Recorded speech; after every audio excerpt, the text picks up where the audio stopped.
Good morning and welcome to Acme Canine's Coffee Chat, the place where you'll gain tips and advice on caring for your dog. Happy August 12th. I'm Laura Pakis and your host for Coffee Chat. Well, today's topic I thought would be pretty good. I'm going to call it the crazy world of dog food, just because it is so difficult with marketing and such to really understand what's a good dog food and what really isn't. As a cynologist, I got very interested in the topic of dog nutrition. I noticed that when I was training puppies, just by changing their diet, you could actually improve house training. I learned also that most of my clients were not reading their dog food labels and just purchasing whatever they saw on the shelf that looked good. So today we're going to talk about some easy tips on making a good choice for the right dog food. And let's get started.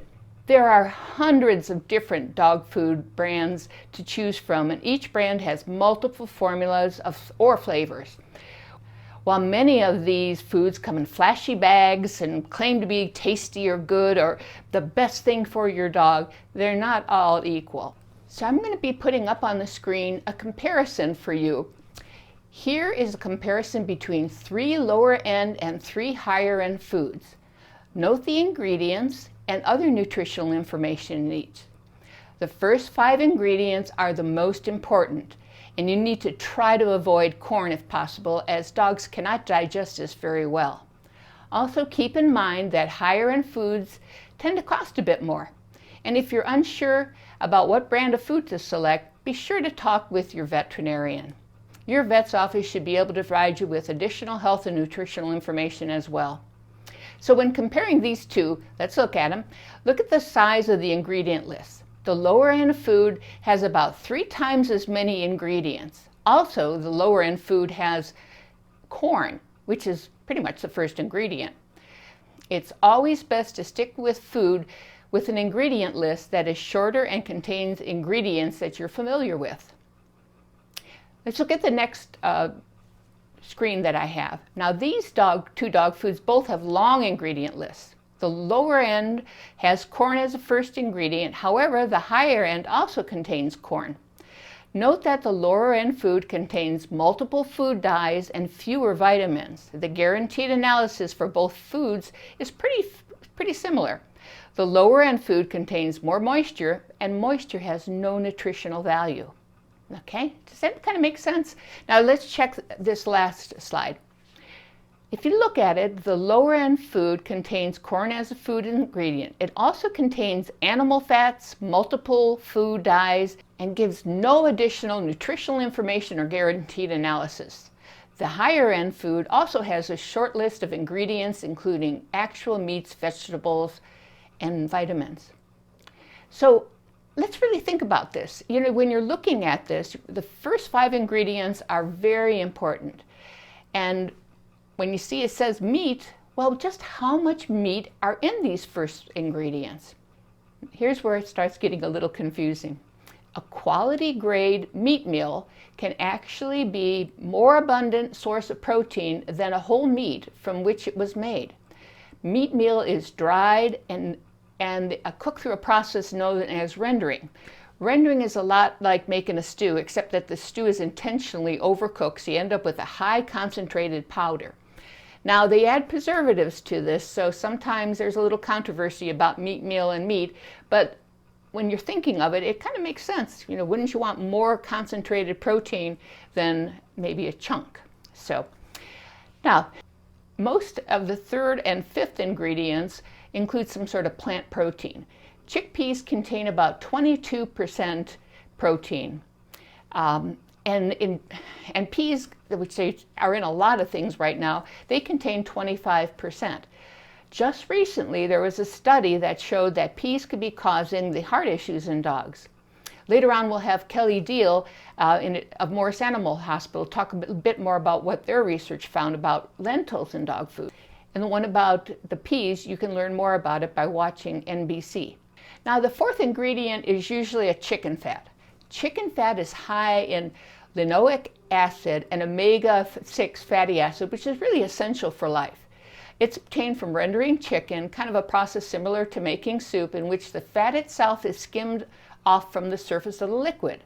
Now, although it doesn't sound very appetizing, chicken fat is actually a quality ingredient. Another ingredient that is chelated minerals, or minerals that have been chemically attached to proteins. Well, this makes them easier to absorb and is usually found in better dog foods. So now you're kind of getting an idea with reading the label.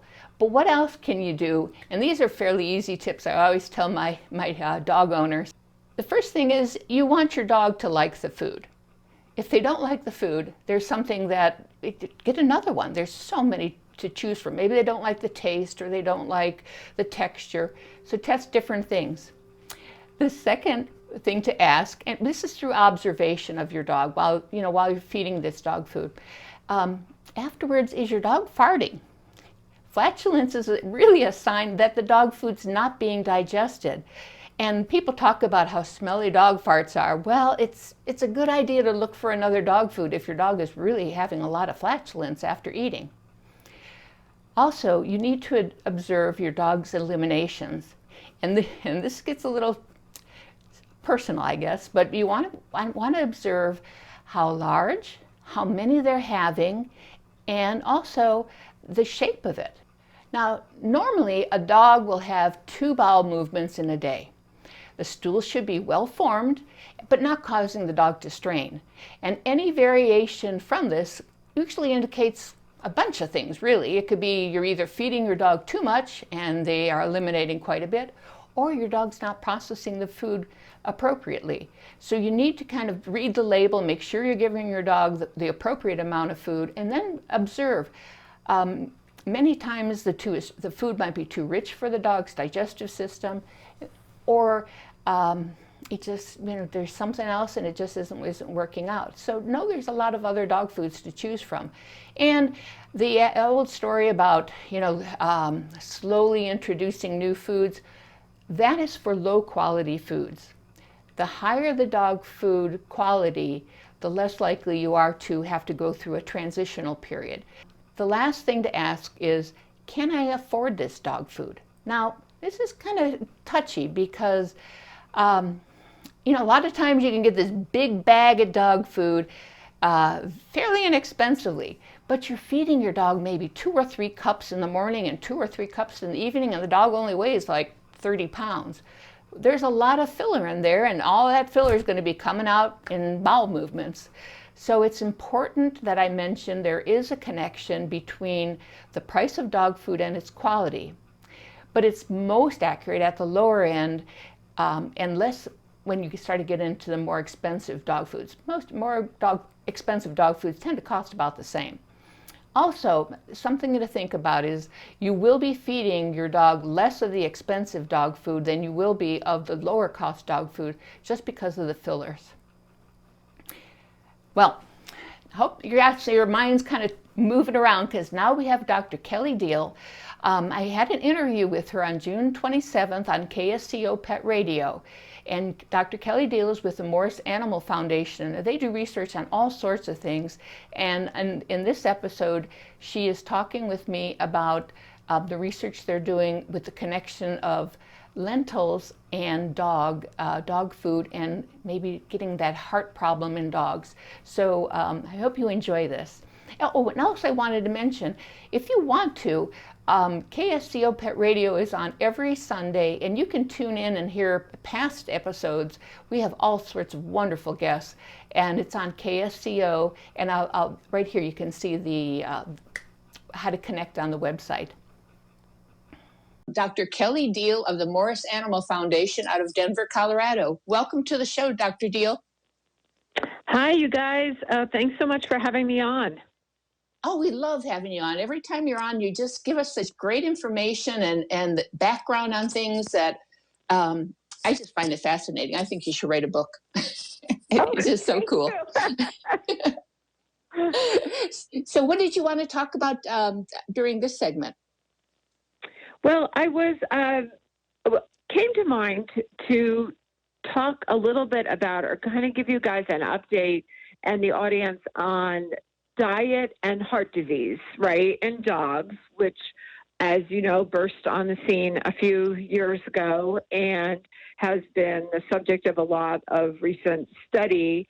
And the part of the reason I thought it might be fun to talk about it is I had to write something to update people, and I had the great fortune to listen to a wonderful speaker on this topic. And I learned a bunch, and I thought it would be great to share it with you guys as I prepare also to write an update, because it was really, really interesting. And like I said, I learned a bunch of new thoughts on the topic. Oh, cool. Well, where do you want to start? Well, I was going to start with a little bit to review the history, because I thought it was kind of interesting, because it seems, I don't know, only yesterday to me, but it was in, they did one of the parts of the lecture was kind of doing a timeline. And as many people may remember, this became a really hot topic in 2017, 2018 is when this problem was first recognized. Some veterinarians started chatting about it first. And then, of course, there were other reports and reports to the FDA that there were certain dog foods associated with the development of dilated cardiomyopathy, which is a type of heart muscle problem. We see it in dogs. I mean, it's a disease we see in dogs, right? And it can occur naturally, but there was this sense that people were seeing a lot more of these cases, and they were seeing cases in breeds of dogs that typically would not develop dilated cardiomyopathy. We know that it can happen. Dobermans are kind of one of the poster children for this. Golden Retrievers also do get this disease. Large breed dogs in general, Great Danes, but all of a sudden a bunch of dogs you wouldn't expect, like especially small breed dogs, were turning up with dilated cardiomyopathy. We at the foundation, it came on our radar because, as we've talked about on this program before, we've got a very big study going on, right, where we're looking at Golden Retrievers over their lifetime.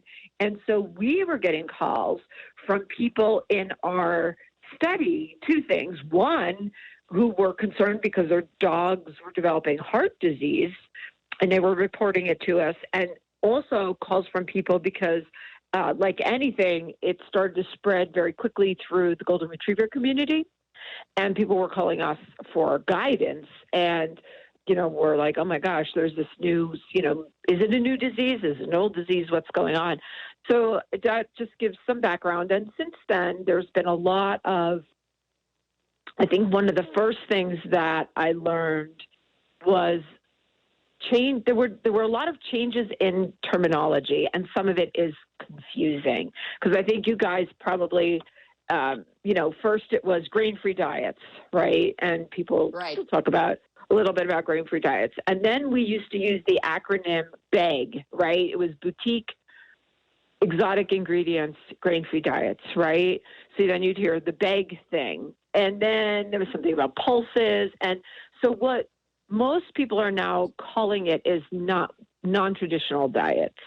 And as a refinement of the definition, because again, it got kind of confusing what people meant, and probably using the term BEG, boutique, exotic, and grain-free, which I like because it's easy to remember, is maybe not quite as accurate anymore as people learn more about the problem. So non-traditional is what you'll see a lot in the literature if you read about it, and there are now some published studies out there. So that was one thing that I had to learn, because I'll be really honest with you, I find it easy to say BEG, and I'm probably being inaccurate about that.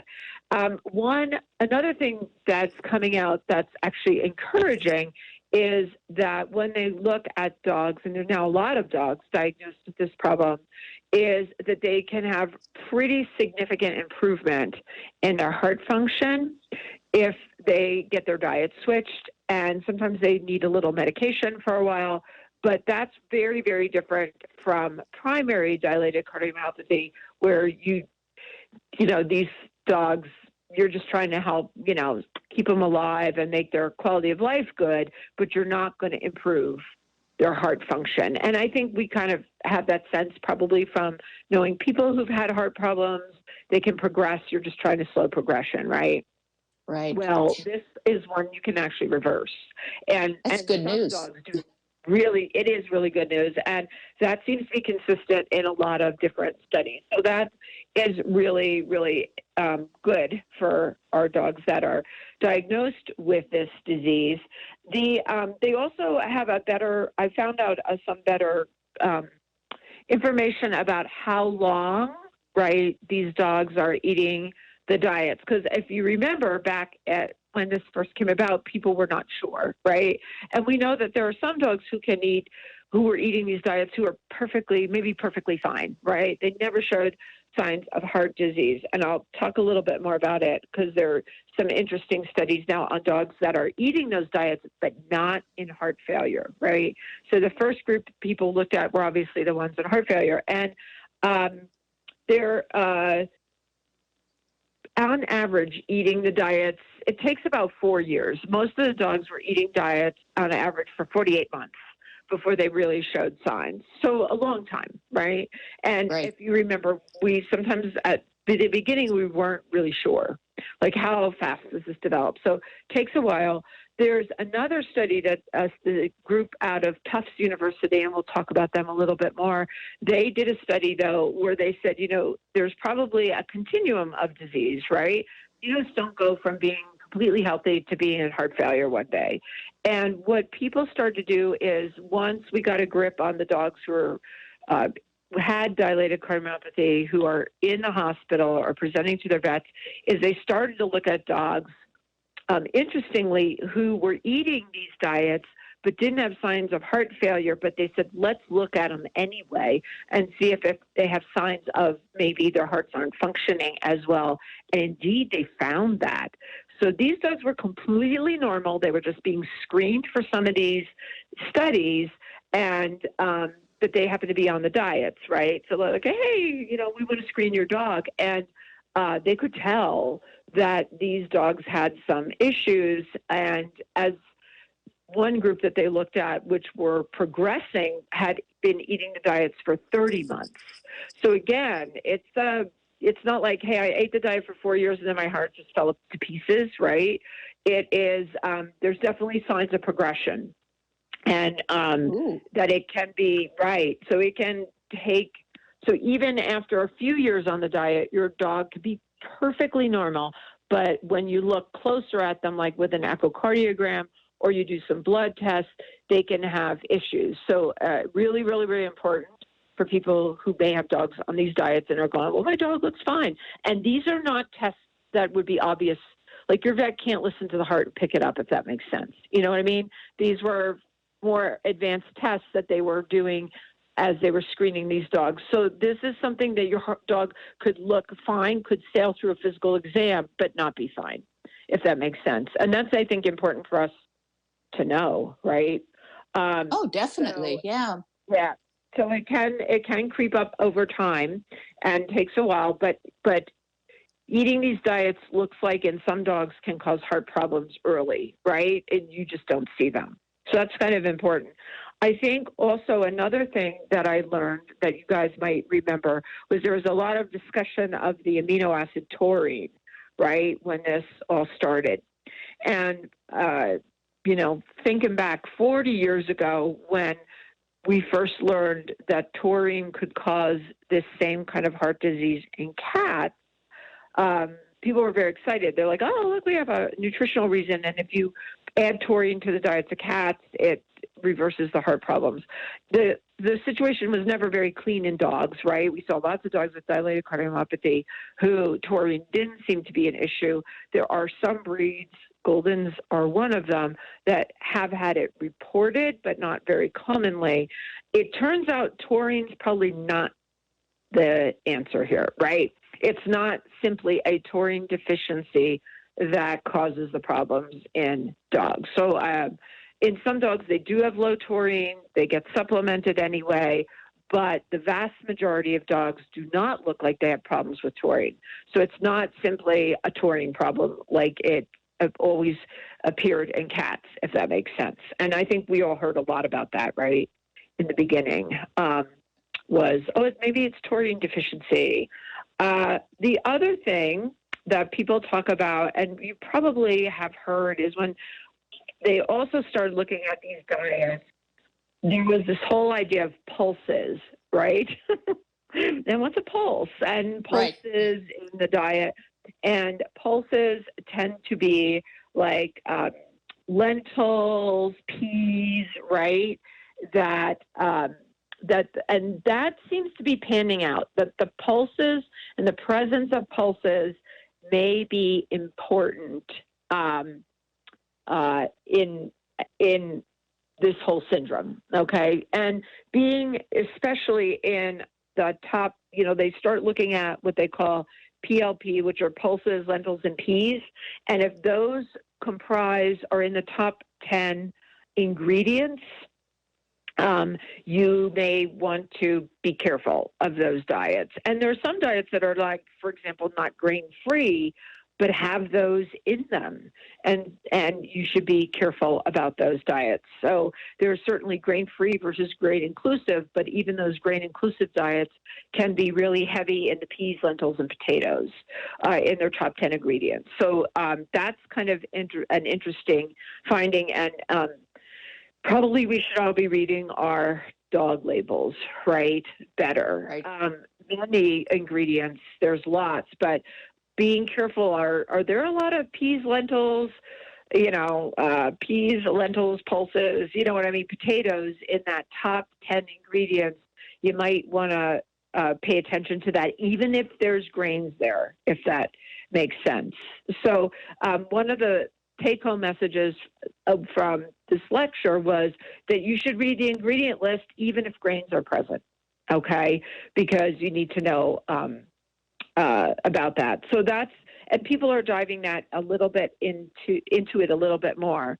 Another thing that I think will make people feel a little bit better maybe is, if you recall, in that whole BEG acronym, it was like exotic ingredients, and people also started pointing fingers at exotic protein sources, right?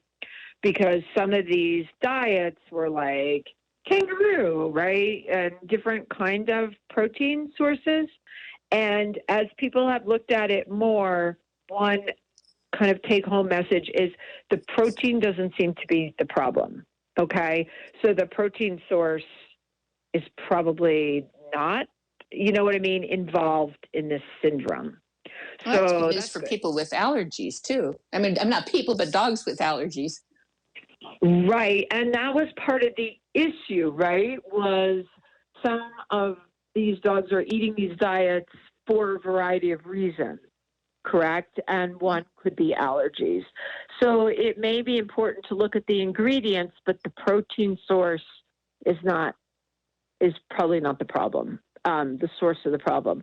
The reality is, unfortunately, is we can eliminate certain things, but the basic mechanism of why this happens with, pulses, peas, lentils, potato diets is unknown right now. So why it causes heart problems, nobody's pinned down. People are coning down on it and looking very hard. Interestingly, too, anecdotally, and this is anecdotal, so take it, how you feel, is many cardiologists now feel they're seeing fewer dogs with this problem, and they think it reflects the fact that a lot of people have just changed diets. Right? Wow. The word got out about these diets, and they're still seeing dilated cardiomyopathy, but it may be, the numbers may be less and more in line with what we were seeing maybe 5 or 6 years ago, where sure, we see the Great Danes and the Dobermans, right, that have it. There's some genetic basis for that in them, but that the weird breeds like the Shih Tzus, or, you know what I mean, the breeds we would not expect, a Border Collie, that kind of breed, we're not seeing. They think they're not seeing as many. They're not 100% sure, but again, I was lucky enough to sit in with a group of cardiologists who said, yeah, we're not sure we see these. And it could be, again, that veterinarians, sort of those first opinion, your general practitioners, are really encouraging people not to feed these diets. It's possible I think a lot of what she said is Dr. Freeman, who's from Tufts, who gave the lecture, she said, I think because they've pinpointed, right, peas, lentils, potatoes, pulses in the top 10 ingredients, she goes, what I'm seeing people do is add grains back into these diets. And she goes, a lot of them now say, we have ancient grains, right? So some of the diet formulations have actually been changed. Okay. And so people may be adding those back in. There also, for the cat people out there, there was a sense, and people have reported more cats with dilated cardiomyopathy. Again, you'll recall that I said years ago we found out taurine deficiency was important. All diets got supplemented with taurine, and dilated cardiomyopathy in cats almost disappeared overnight. And I am not joking about that. In my time practicing, I mean, maybe I saw a couple cats with DCM, but I was right on the cusp of graduating from vet school when the diet link was found. And so diets got supplemented, and I can scarcely remember ever seeing a case. But these cats were also eating some of these diets, and they do the same thing. If you change their diet, they get better, and it does not appear to be a taurine problem. It's not like the old taurine problem flaring up again in cats. The same as in dogs, it doesn't seem to be a taurine problem. Once again, it seems to be something about these diets. So, things that people are looking at are like the processing. Does that have anything to do with it, right? How the foods are processed. I think all of us know it was implicated with dry diets, dry food. They're also looking at, is it have to do with the dose of pulses, right? Because you may see peas an ingredient, but no other pulses, right? But other ones, you may see peas and some lentils, and they got potatoes in it, right? And so is there a relationship between how many of those ingredients are present versus, how many and how much versus, is a little pea a problem? And because I think there have been diets that have had potatoes and peas around for a long time, and we sure didn't see, right, especially as you mentioned, Laura, the hypoallergenic diets, and we didn't necessarily see rampant dilated cardiomyopathy. So, is it having grains and peas? Nobody knows right now.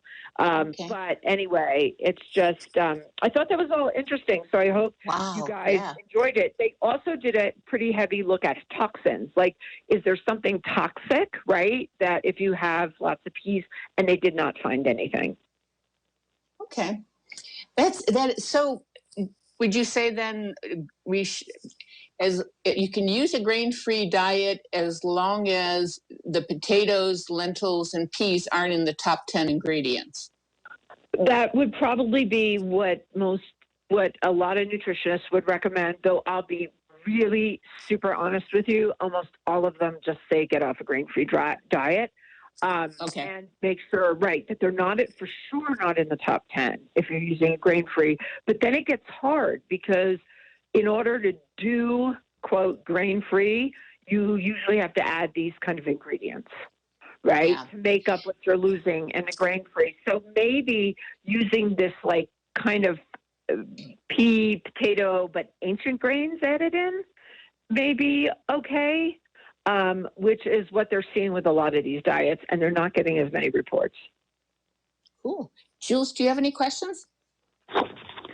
No, not really. I'm not. Definitely something that's interesting. It's something that my daughter, who is a vet tech student, has been kind of looking into for both of our cats and our dogs. So it's definitely something that's interesting, and definitely would like to follow this more and see how this comes out and how what the findings are. Honestly. Right. Okay, Dr. Diehl, okay, so I'm going to take you off on a loop.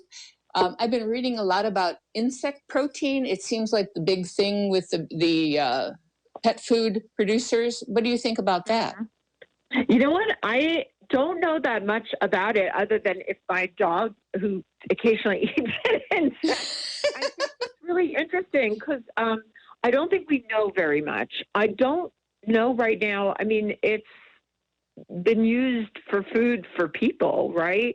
Right. And it'll be interesting to see how complete it is, because I think it's more sustainable in some ways, right, as a source of protein. But I don't know that much. Nobody talked about it in relation to this, as far as that exotic ingredient component. But I don't know how closely people have looked at it with this particular problem. But I wanted to tell folks out there, if you look at the Tufts University, so that's TUFTS, right? Tufts in Massachusetts, they have a HeartSmart website, and they have a great pet foodology, one word, new word, pet foodology blog by Dr. Lisa Freeman. And Dr. Freeman has been really on the forefront of this particular problem. She's really recognized as a world expert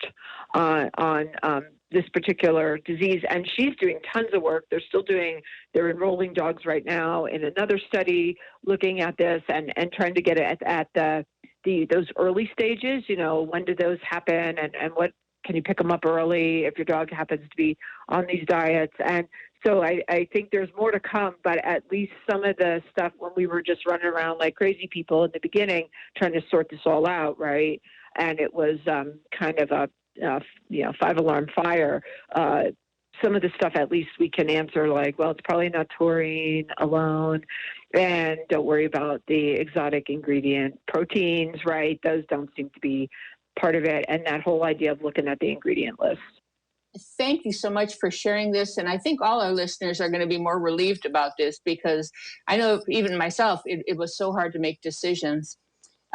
We're speaking with Dr. Kelly Diehl of the Morris Animal Foundation about the diet of grain-free and heart disease.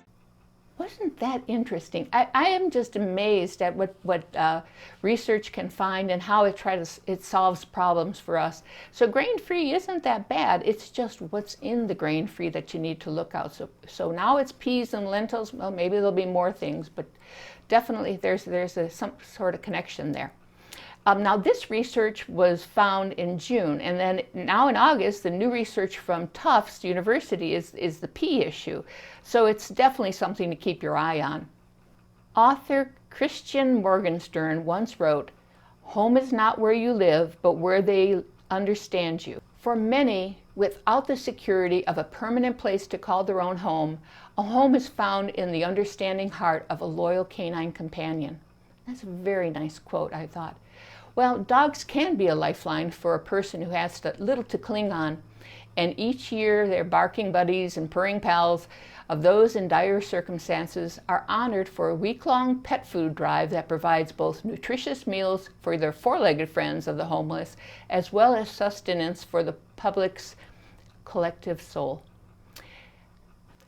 This week has been Give a Dog a Bone Week. It was founded by Pets of the Homeless, the national nonprofit organization that asks for those with passion for compassion make a contribution to a donation site in their community. There's over 200 member collection sites throughout the United States that will accept donations of pet food and supplies to give to food banks, soup kitchens, and homeless shelters. And you can learn more by visiting petsofthehomeless.org. And a very good cause, and something maybe a dog food that's not working out with your dog might work out with someone else's. So it might be a nice donation to make. Before I end this segment, I did want to share a new product that we will be selling in our online shop and on our website, acmecanine.com. It's a place where you can find all kinds of cool things like this shirt, the mug. We have all kinds of things. Our store has products that we've tested and feel are just great for dogs. And we also have training materials, should you want to look into that also. So the new product that's going to be out in a few weeks is called Bolo Broth. Now, broth is a great supplement for your dog's nutrition and also a great way to add, just very easily upgrade your dog food by just pouring some broth on. You're adding more nutrients and it's kind of raising the value of your dog food. So it might be something for you to look into, especially if you don't want to change your dog food but do want to increase the quality of the dog food that your dog is eating. So just pour it on. Well, for now, I wish both you and your dogs a very happy Thursday. I will see you in 2 weeks. All the best.